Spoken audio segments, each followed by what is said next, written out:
Buenos días, buenas tardes, buenas noches, dependiendo del tiempo en que estemos coincidiendo. Les habla Néstor David Correa y hoy vamos a conversar sobre el capital, así de sencillo, capital.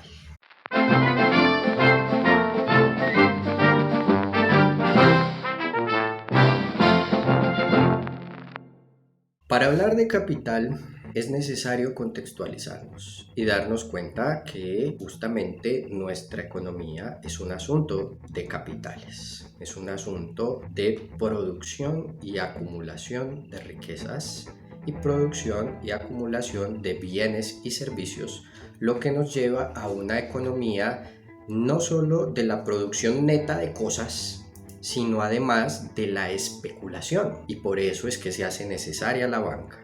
Ustedes dirán, ¿y qué tiene que ver esto con lo que actualmente estamos pasando o con lo que hemos conversado a lo largo de las clases? Pues que las consecuencias de la actual pandemia, las consecuencias de nuestro problema actual, tienen una profunda repercusión en el sistema capitalista en el que nos estamos moviendo en la actualidad. Para poder entender esta situación hay que remitirnos al origen de las dos cosas, tanto de la pandemia como del capitalismo más moderno, y ese origen es China, el gran país asiático.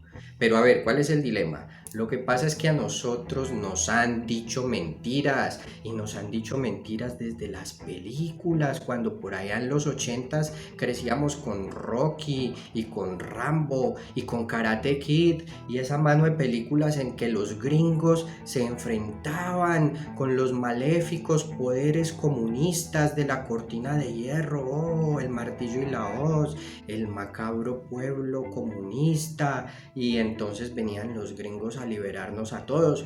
Pues bien, hoy nos hemos dado cuenta, cuando Nueva York no tiene ni tapabocas para sus médicos, que los gringos solo salvan al mundo cuando se trata de cine. Eso es por allá en un universo paralelo. Es decir, yo estoy esperando que venga Godzilla o que vengan los extraterrestres, porque quizá en una de esas ahí sí los gringos nos van a salvar. Pero cuando se trate de pandemia, así como que no.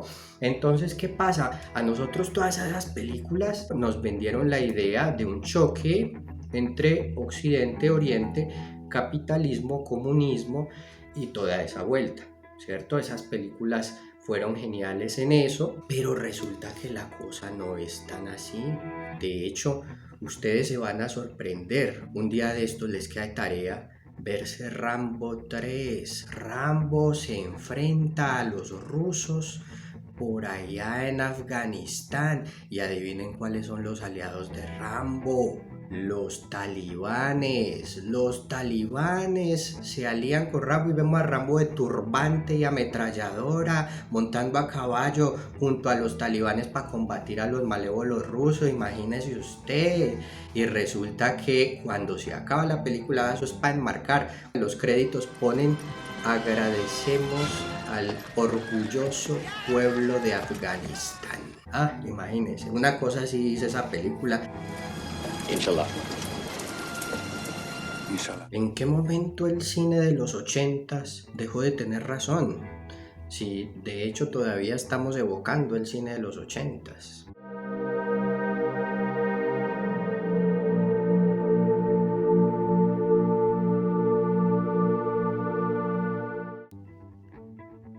¿No será que es que nunca la tuvo?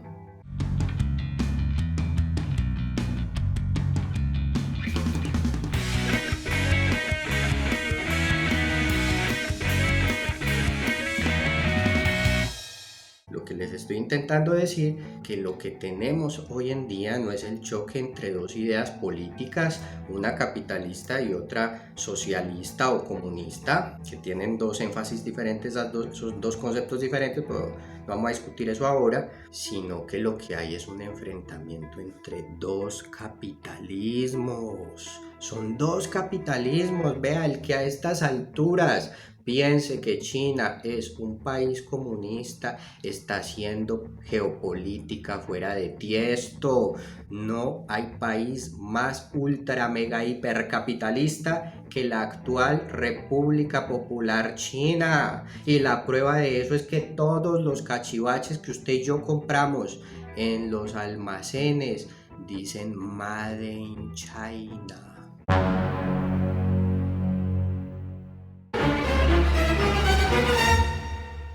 Si China fuera tan comunista, ¿por qué llena las estanterías de nuestros capitalistas almacenes? Pues porque está en el mismo negocio, porque es que se nos olvida lo básico, que el capitalismo es, como su nombre lo indica, la producción de capital. ¿Y quién es el productor más grande de capitales? Pues blanco es, gallina lo pone y con los ojitos rasgados. Entonces, ¿qué pasa? Lo que hay es una lucha por la hegemonía de dos capitalismos y como ustedes saben, por física simple, dos objetos no caben en el mismo lugar. Entonces hay una hegemonía entre los capitalismos viejos clásicos de Europa y Estados Unidos y los capitalismos más bien orientales representados en gran medida por China y en segundo plano por Rusia actualmente. Para poder entender ese barullo hay que remitirnos a la muerte del tal vez el último ideólogo comunista chino real que hubo y fue ese tal Mao Zedong.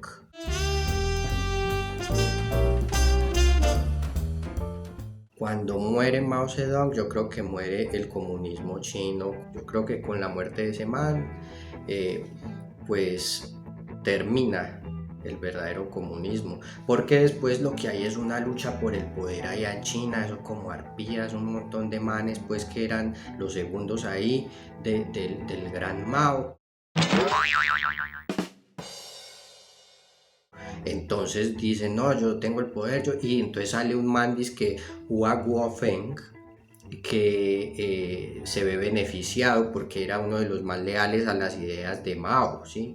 Hua Guofeng termina siendo el sucesor de Mao, pero él no tiene mucho poder ni mucho don de mando y el mandato de ese man termina siendo a medias y dura poquito, prácticamente pues no lo dejan gobernar. Y se acaba eso es efímero, el tipo muere en el ostracismo como en el 2008 fue que murió el tipo y resulta que accede al poder es Deng Xiaoping.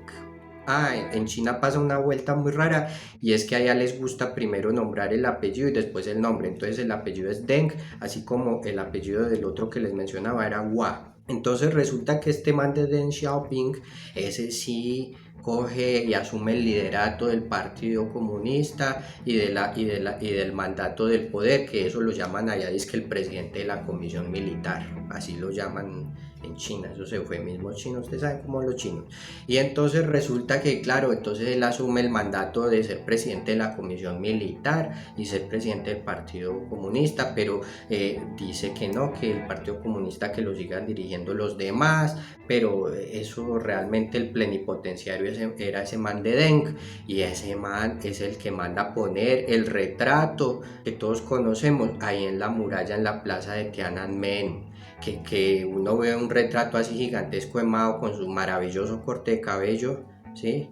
Ahí, ¿verdad? ¿Dónde harán ese corte de cabello, no? Y resulta que uno ve ese retrato y uno entonces piensa, ay, si ve que China sale siendo comunista todavía, puro cuento, eso más bien a mí me huele que es una burla de Deng, es una burla a la memoria de Mao. ¿Por qué? Porque fíjense dónde lo pone, vean, simbolismo de eso, lo pone en la muralla para entrar a la ciudad prohibida, la famosa ciudad prohibida, que eso es una berraquera de monumento, patrimonio mundial de la humanidad. Y resulta que ahí ponen a él como diciendo, vea, este era un emperador, cayó el último emperador, lo ponemos ahí. Eso realmente es una especie de burla del poder plenipotenciario posterior a lo que hizo Mao. Me huele a mí, pues donde yo diga eso por allá delante de ellos, pues a lo mejor pues me regañan, o regañar es poquito. Pero yo sí creo que la cosa es por ahí. Y resulta que pues China es tan capitalista que justamente en la mismísima ciudad prohibida han tocado Yanni, han tocado los tres tenores, que Pavarotti, que José Carreras, que Plácido Domingo, y hasta tienen un centro de convenciones mejor que el Teatro Julio Mario Santo Domingo, donde traen todo tipo de artistas del mundo capitalista, ópera, teatro de Broadway, todo eso suena por allá. Es decir, vos vas a Pekín y te sentís en New York.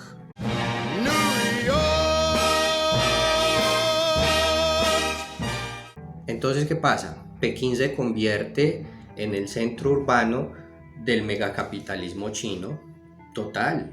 El nuevo Nueva York de las últimas eras del capitalismo. Lo que pasa es que uno no lo alcanza a reconocer así porque todavía la hegemonía cultural norteamericana es muy fuerte. Entonces, ¿qué es lo que ocurre? Ocurre es el choque de dos capitalismos, un capitalismo norteamericano europeo y un capitalismo chino-ruso, un capitalismo oriental, porque realmente las políticas de Rusia también son políticas capitalistas, por supuesto. O es que usted no consigue fusiles AK-47 en cualquier lugar del mundo, botellas de vodka, y además el tráfico de prostitutas en Europa de origen ruso pues es enorme, ¿sí? Y hasta tienen certificaciones de gobierno.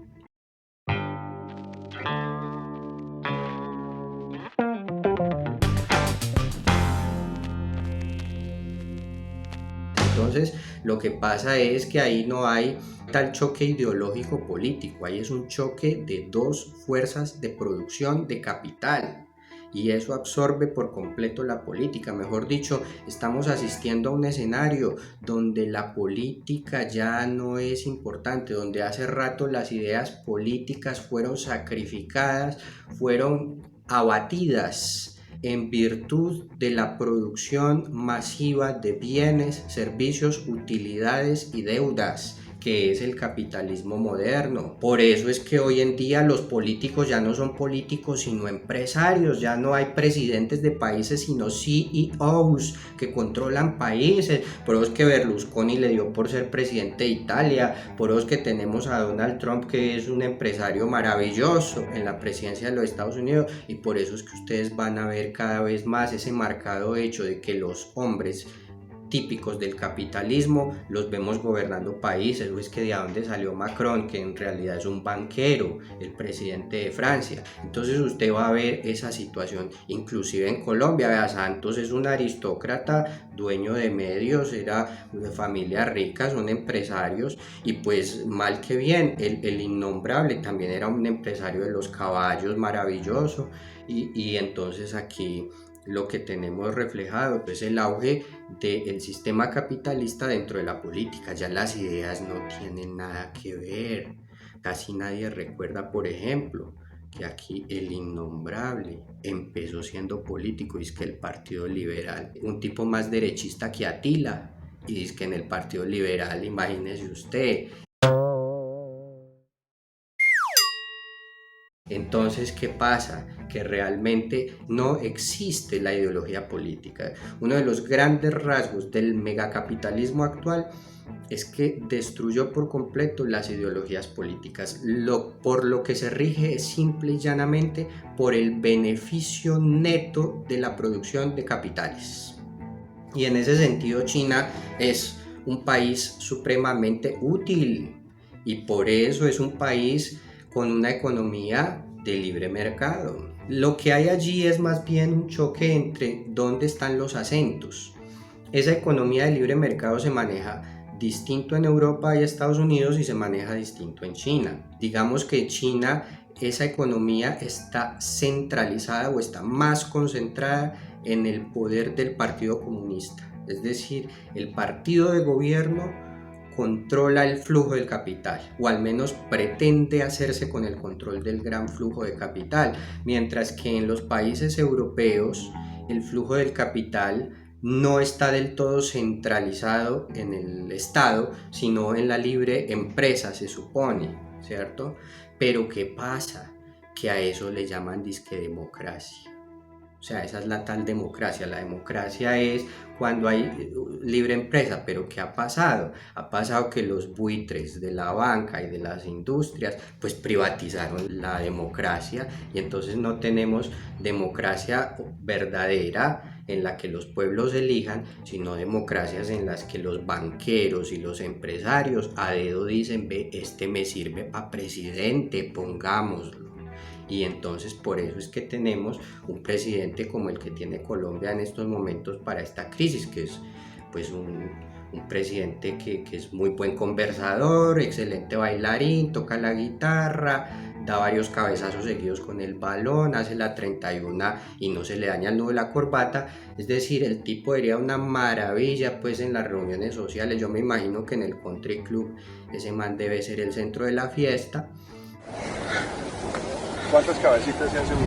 No, nada, yo la cabeza la utilizaba para pensar, no para golpear. Pero realmente no es un líder ni un estadista. Es decir, si vos comparás, por ejemplo, un personaje de estos con Charles de Gaulle o con Churchill o con los políticos clásicos que sí tenían un corte de estadistas, pues mejor dicho, hay un abismo del tamaño del océano Atlántico.